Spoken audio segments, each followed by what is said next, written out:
Tunajua itakuwa ni mechi ngumu, lakini ni mechi ambayo si labda tunahitaji nayo, na najua Simba nao wanahitaji nao kwa sababu wanapigania race za ubingwa, lakini sisi ukiangalia kwenye msimamo pointi zetu hazipo vizuri sana, kwa unahitaji kupush ili angalau tupate chochote kutoka kwa Simba. Kwa tunajua jinsi ambavyo Simba wapo, ni timu ambayo inacheza mchezo wa aina gani, lakini tumejiandaa kwa ajili ya angalau kushindana nao ili tuweze kupata point.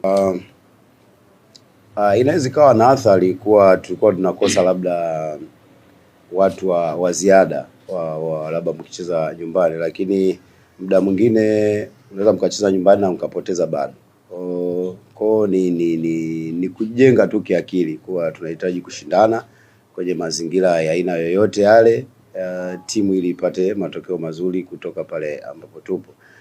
Kucheza kwenye viwanja tofauti, mfano wa nyasi bandia na tumekuwa tukifika hapa huwa tuna train kwenye uwanja ambao unaelekeana na ambao tunaenda kucheza mechi. Kwa hiyo nafikiri sio shida sana kucheza kwenye uwanja artificial na uwanja wa kawaida.